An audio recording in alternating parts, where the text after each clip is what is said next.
et dit, parle à Aaron et à ses fils, et dit, vous bénirez ainsi les enfants d'Israël.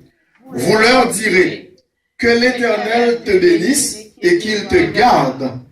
Que l'Éternel fasse lui sa face sur toi et qu'il t'accorde sa grâce. Que l'Éternel tourne sa face vers toi et qu'il te donne la paix. C'est ainsi qu'ils mettront mon nom sur les enfants d'Israël et je les bénirai. Que l'Assemblée de Dieu dise Amen. Merci, vous pouvez vous asseoir. Encore une deuxième prédication sur la bénédiction de l'Éternel sur son peuple, qui veut dire un peuple béni en Jésus-Christ. Est-ce que vous réalisez que vous êtes un peuple béni? Nous sommes un peuple béni. Amen. Oui, nous sommes un peuple béni. Et pas tout simplement béni, mais nous sommes immensément bénis. Qui veut dire nous ne pouvons pas compter les bénédictions de l'Éternel sur notre vie. Parce que quand l'être suprême, le maître de l'univers, le créateur de l'univers, tout ce qui bouge, les cieux et la terre, tout ce qui s'y trouve, l'auteur de la vie a choisi délibérément, dans sa souveraineté, dans sa grâce, de bénir son peuple. Personne ne peut s'y opposer parce qu'il est un Dieu qui est tout puissant. Est-ce que vous êtes là avec moi? Il est souverain, il est grand, et il est, comment je pourrais dire, il est miséricordieux, il est compatissant et aussi il est fidèle. Et c'est pour cette raison que nous pouvons dire que nous ne vivons que par sa fidélité. Sa fidélité est grande, comme venaient de chanter les dames de l'église. Eh bien, ici, la parole de Dieu se fait entendre comme un écho, comme, comment dirais-je, une trompette qui résonnait. Eh bien, la parole de Dieu dit, c'est l'Éternel Dieu lui-même qui parlait à son serviteur Moïse, pour dire, et c'est un commandement. C'est un commandement, eh bien, Dieu a dit à Moïse, qui a été choisi, eh bien, d'entre les enfants d'Israël, depuis en Égypte, pour aller libérer le peuple hébreu. Alors, disons que pendant que Moïse a fui Pharaon, eh bien, pour aller se réfugier loin de l'Égypte, sur la terre de Madian, les Madianites, eh bien, Dieu a demandé à Moïse de retourner pour une autre mission, parce que Moïse n'a pas bien commencé sa mission. Mais finalement, Dieu l'a rappelé à l'ordre, il a dit, mais Moïse, retourne, eh bien, en Égypte pour aller libérer mon peuple sous le joug des Égyptiens, sous le joug de Pharaon. Alors, quand le peuple a été libéré, eh bien, les enfants d'Israël ont traversé la mer Rouge, vous connaissez très bien l'histoire, eh bien, pour aller à la conquête de la terre promise, et qui veut dire la terre de la promesse. Dieu avait fait une promesse à Abraham, leur ancêtre, leur père, eh bien, pour avoir les terres des nations qui ne voulaient pas adorer Dieu. Alors, c'est ainsi que, bon, Dieu voulait tenir sa promesse. Alors, malgré, comme je vous ai dit dimanche passé, malgré les problèmes des enfants d'Israël, malgré son attitude, l'attitude de ce peuple, malgré la situation dans laquelle, eh bien, il se trouvait, ce peuple, dans la désobéissance envers Dieu, Dieu, eh bien, n'a pas modifié son plan pour bénir son peuple. Est-ce que vous êtes là avec moi?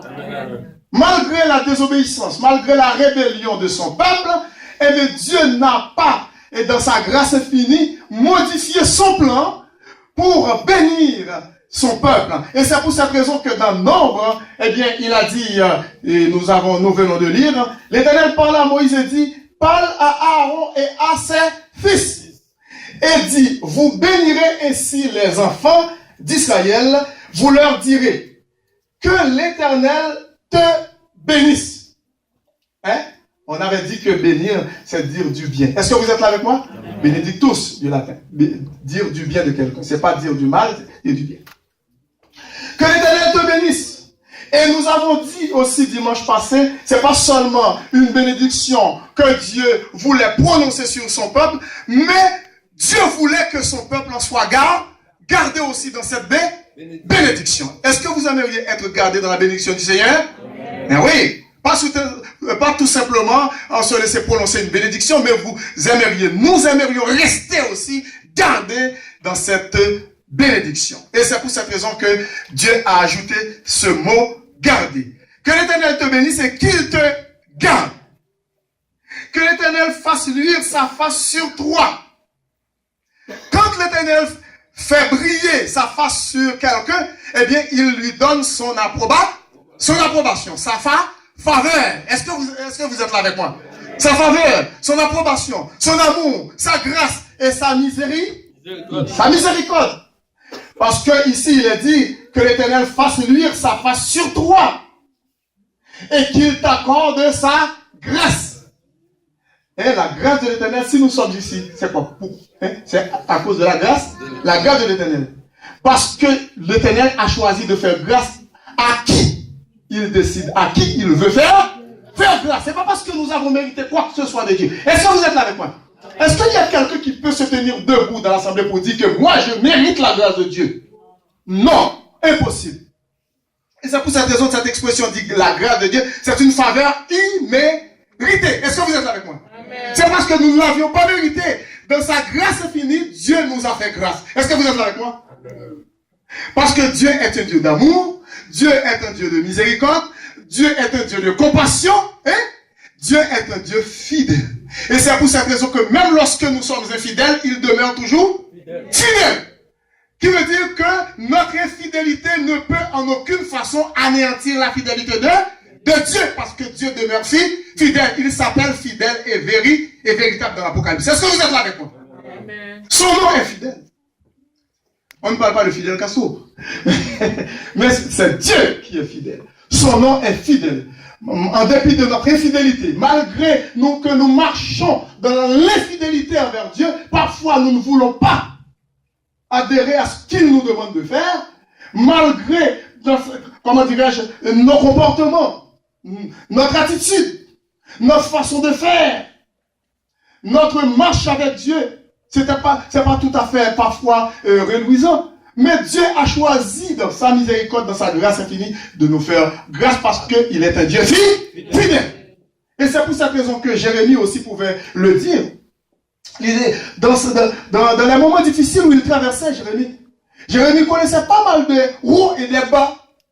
Mais Jérémie pouvait dire, eh bien non, les bontés de l'Éternel ne sont pas épuisées. Ses compassions ne sont pas à leur peine, non du tout.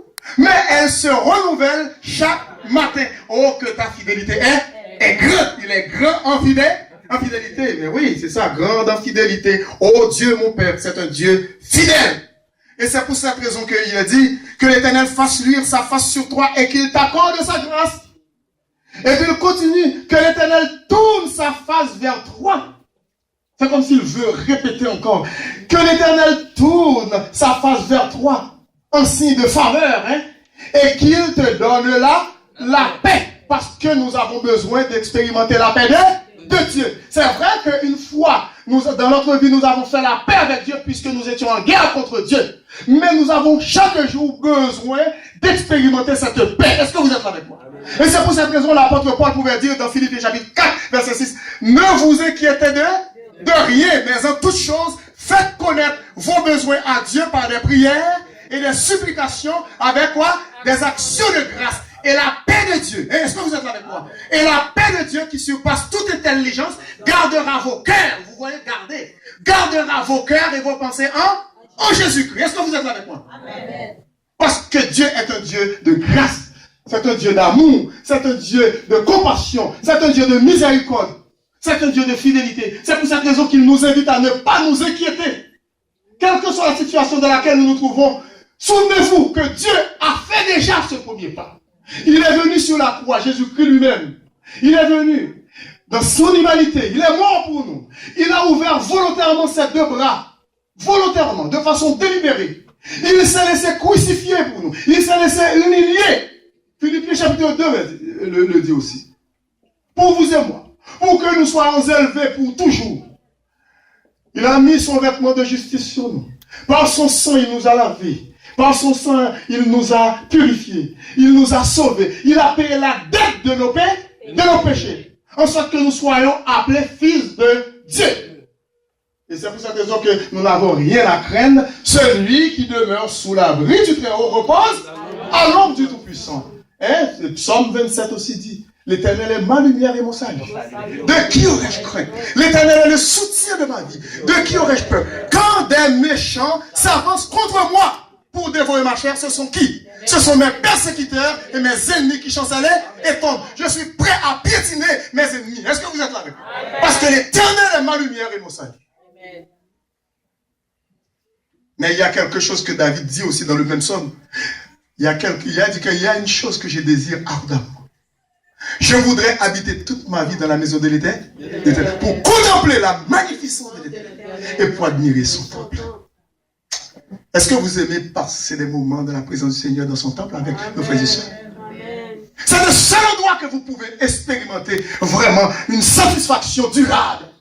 Parce que le psalmiste au psaume 44, il dit que car l'Éternel Dieu est un soleil en bouclier au verset 12. L'Éternel donne la grâce et la gloire. Il ne refuse aucun bien à ceux qui marchent dans l'intégrité. Il dit mieux vaut passer un jour dans la présence du Seigneur dans son temple que 1000 ailleurs. Je préfère, dit-il, me tenir sur le seuil de la maison de mon Dieu, non pas contre la l'église, hein, au lieu d'habiter sous les tentes de la méchanceté. Le psalmiste qui dit ça.